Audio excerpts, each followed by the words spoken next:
Wilshere.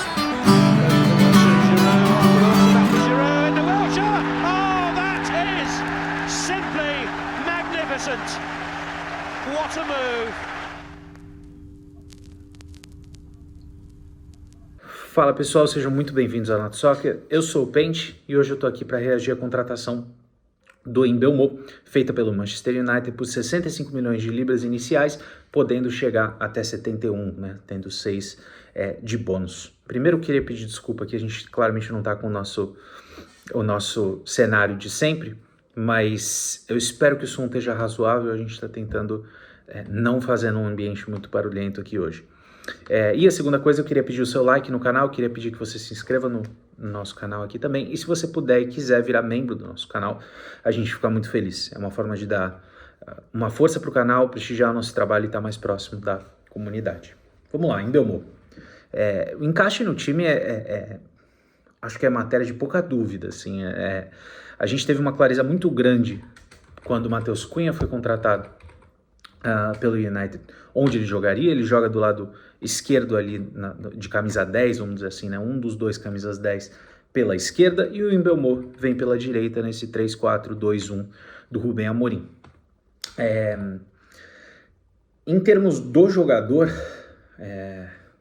e aí eu acho que vale a pena a gente dar essa ênfase aqui, eu acho que, tal qual a gente falou com o Matheus Cunha, o United contrata mais um protagonista da liga. Essa é a verdade. Na temporada passada, ambos os jogadores entraram na nossa seleção do campeonato. A gente faz uma seleção de 2 times, né? Então o Mbeumo foi efetivamente o segundo melhor ponta pela direita, só atrás do Salah, que teve a temporada que teve. E para mim é esse calibre de jogador que a gente está falando. A gente está falando de um jogador de fato paralelo ao Matheus Cunha quando a gente faz essa relação aqui. São 2 contratações muito sérias, são 2 contratações muito pesadas, de jogadores estabelecidos e evoluindo na liga, né? Tendo temporadas de auge, mas ainda numa trajetória positiva de evolução, né? Não jogadores que estão rumo ao final das carreiras, boas idades e tal. Falando do Mbeumo especificamente, né, são 20 gols, 7 assistências nessa temporada pelo Brentford, mas esses números aqui, eles são fruto de uma jornada de evolução na Premier League. E é legal a gente recapitular isso. Quando a gente começou a conviver com o que era o Mbeumo na Premier League, ele era o coadjuvante do time do Ivan Toney, né? O Ivan Toney era o ponto focal daquele time daquele primeiro time do Brentford, e o Mbeumo fazia tudo o que era necessário para viabilizar ali o jogo do Ivan Toney, e fazia muito bem.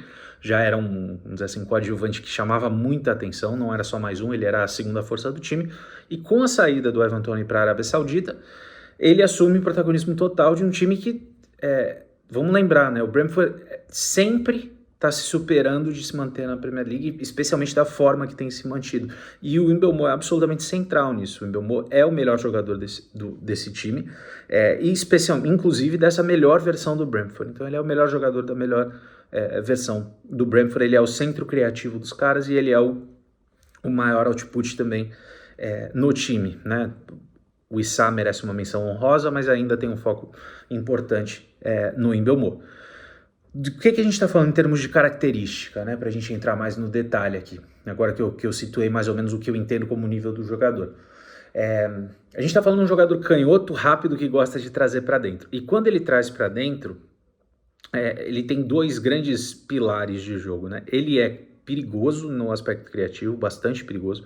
Se eu não me engano, foi o 5º jogador que mais criou chances na Premier League passada, numa lista que inclui todo mundo, que inclui Salah, que inclui Bruno Fernandes, que inclui Cole Palmer e tal. Ele tem o passe que quebra a linha e ele tem aquele cruzamento, e aqui eu vou falar algumas vezes nesse vídeo sobre ele, não por mérito de comparação de qualidade, mas por perfil de jogo mesmo. Aquele cruzamento do Salah, que traz para dentro e busca o segundo pau lá na segunda trave, que cai perto da trave para alguém botar para dentro. O Mbeumo isso é muito presente também no jogo do Mbeumo. Ou ele traz para dentro para bater, e ele é um finalizador fenomenal, de verdade. Assim, ele tem uma variedade de chutes fora da curva. Tem um chutezinho que ficou famoso nessa temporada, que ele traz para dentro, abre o corpo como se fosse bater na trave de lá, e ele bate no contrapé do goleiro. Fez bastante gol com isso nessa temporada. Enfim, é um jogador assim de altíssimo nível no produto final. Ele é um monstro de produto final. Tem bolas paradas super perigosas. A gente sabe que o Brentford tem isso como uma tônica do jogo deles, né, um pilar assim, absolutamente central da forma que eles jogam. O Mbeumo é protagonista nisso em termos dos cruzamentos, né, das faltas batidas. Extremamente intenso jogando, com sem bola, ele é uma ameaça em transição pela velocidade, então seja carregando a bola e driblando, né, ele não é necessariamente aquele driblador super técnico, mas ele é aquele jogador que gera a separação suficiente para executar alguma coisa. Pensa de novo no Salah, de novo, não é dissimilar em termos de estilo de jogo, e muito, muito veloz, inclusive sem bola também, o que é super importante para o United no estágio que está. E aqui é importante fazer essa ressalva aqui. O United está num estágio que sim, vai dominar alguns times e vai ter jogos que vai jogar contra linhas muito baixas e tal, mas vai ter jogo aqui também que vai ter espaço para o United atacar. E com as vendas recentes no elenco ali, o United efetivamente se desfaz de todos os pontas do elenco. O United tinha perdido muita velocidade, muita potência atrás da linha. O Mbeumo repõe um pouco disso e isso é fundamental, até pela identidade do clube e tal. E um último aspecto que eu acho que vale a pena trazer, e me perdoem a repetição, mas de novo eu vou fazer um paralelo com o Salah, porque para mim o Salah é o melhor jogador que eu já vi fazendo isso na liga. O Mbeumo tem uma característica de receber bola longa e brigar pela bola longa, e isso é muito importante, acho que para um time no estágio que o United está. Do que eu estou falando? Não daquele cara que vai ganhar a bola pelo alto, um pivô que vai ganhar a bola pelo alto. É claro que não. O Mbeumo tem 1,71 de altura. Então, assim, não é esse o jogo. Mas é aquele cara que, com a bola no espaço, não necessariamente atrás da linha, pode ser um bico mesmo, para brigar com o lateral, ou com o zagueiro, ou com o lateral e zagueiro, é um cara que se sai muito bem. E aí eu falei do Salah por quê? Porque o Salah é fenomenal nisso, né? A gente cansou de ver o Salah como uma solução para a construção de jogo do Liverpool. O Liverpool está apertado, está sendo pressionado alto, tem a bola no Salah e o Salah não perde essa bola, não perde essa bola direta, essa ligação direta. O Mbeumo tem um pouco disso, não no nível do Salah, até porque para mim ninguém tem esse nível nessa característica específica, mas a característica de jogo está lá. E é muito importante para um time como o United, porque o United é extremamente imaturo na estrutura de jogo de construção. A gente cansou de ver isso na temporada passada e pode ser que melhore nessa temporada, pode ser, mas eu ficaria muito surpreso se isso deixasse de ser uma questão, se o United virasse um time que assim é impossível pressionar alto. Acho que não vai ser a questão. Então, ter um jogador dessa característica de novo ajuda muito, especialmente tendo em vista o que é o United coletivamente hoje. E aí, para fechar, em termos de característica do Mbeumo, que eu sei que eu só estou falando de elogio, mas eu realmente não tenho ressalvas no jogo dele. Sem bola, trabalho muito legal. Ele é muito forte na pressão alta, muito dedicado sem bola, e ele tem um nível de dedicação interessante também na recomposição. A gente até brinca nas lives que acho que se dedica demais, né? Ele e o Thomas Frank consensuam lá que às vezes ele cobre como ala, dependendo da situação de jogo, sendo o grande craque do time, né? Se a gente fizer um paralelo como eu fiz com o Matheus Cunha no começo do vídeo, o Matheus Cunha é o Messi do Wolves, né? O Matheus Cunha não corre para trás. O Mbeumo não é isso. Não é esse caso, não tinha esse tipo de privilégio sem bola. De novo, um ponto positivo aqui de um jogador que contribui bastante no momento defensivo, né? Não só sem bola, mas no momento defensivo. Um último ponto positivo que eu queria trazer aqui, que eu fiz também na discussão com o Matheus Cunha, é que são contratações, e aqui eu estou falando especificamente do Mbeumo, mas a gente pode colocar esse guarda-chuva também para o Matheus Cunha, são contratações cujo encaixe transcende o técnico, e isso é muito importante. Fato é que o United entra pressionado nessa temporada enquanto clube, por causa da temporada passada.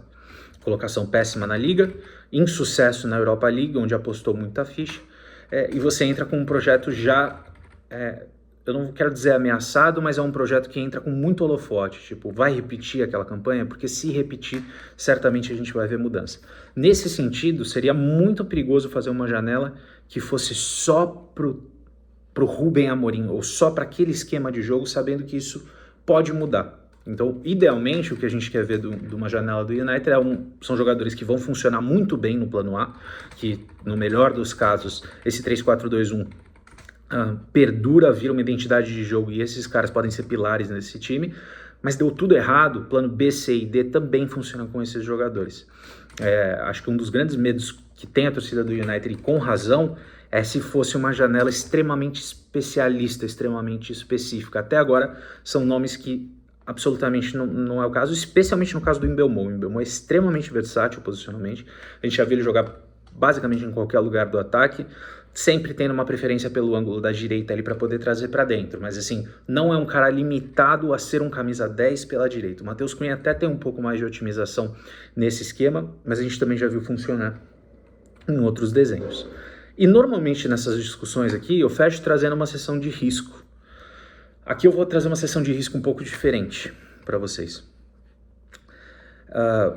Eu não vejo ressalva no jogo do Mbeumo. Para mim é esse nível de jogador. A gente falou várias vezes ao longo da temporada, ele seria a minha escolha para essa posição, qualquer que fosse o time contratando, né? Talvez com exceção de um Liverpool ou de um Arsenal, que tem titulares absolutos para aquela posição, então você não quer um cara dessa estatura para ficar ali no banco, eventualmente, ou enchendo o saco. Mas assim, para qualquer time que quisesse um ponto pela direita, o Mbeumo era, na minha opinião, o melhor nome dentro da Premier League para se contratar. Então, essa é a minha opinião do jogador, eu não consigo estressar o suficiente o quão fã eu sou dele. Eu não vejo muito risco em campo, essa é a verdade. Eu ficaria muito surpreso se numa ótica individual o Mbeumo fosse uma decepção. Onde eu vejo o risco?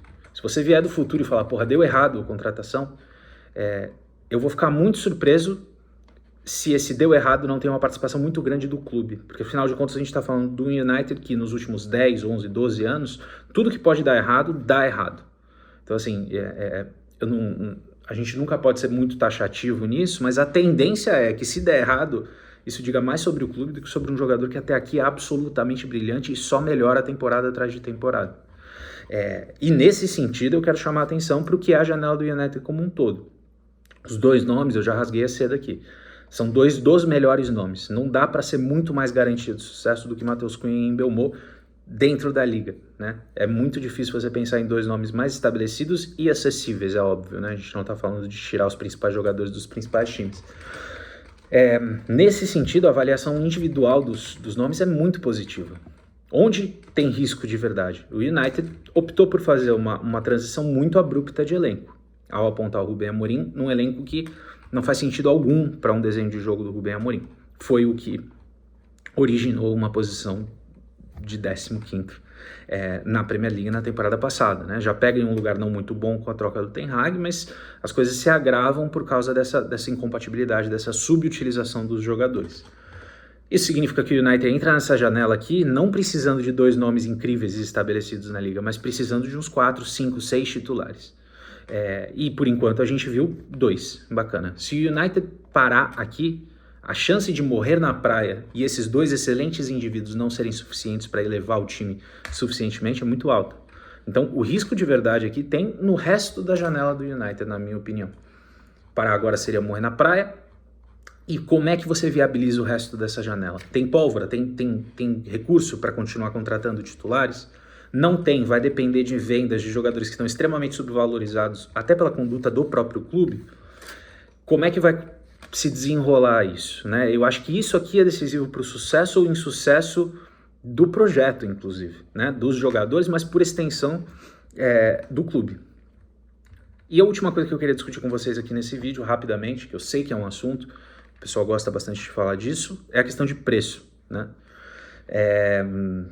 Teve muita gente que achou caro e tal, eu preciso adiantar o que é a minha percepção. Eu acho que a gente ainda está falando de um jogador que é relativamente subestimado na liga por qualquer que seja o motivo.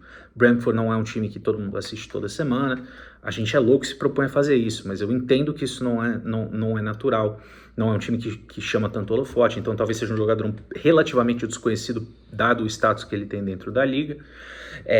Ou qualquer outro motivo estético, ele não é o jogador mais estético do mundo de se jogar, tanto literalmente quanto na plástica de jogo, enfim. Eu acho que tem um elemento dele ser subestimado que explica muito dessa reação de nossa, pagou tudo isso no Mbeumo. Acho que tem um elemento de desconhecimento do que é o jogador, mas tem também, eu não tô falando que todo mundo que tá falando que tá caro tá falando bobagem, não é nada disso. Eu acho que tem um debate aqui que a gente pode ter. A minha opinião é que mesmo com 71 tá bem pago, mas o que explica esse preço, e eu acho que também é legal a gente colocar aqui nessa discussão, o que explica essa negociação infinita, né? Essa notícia do Mbeumo, que a gente está falando tem 6 semanas, 7 semanas.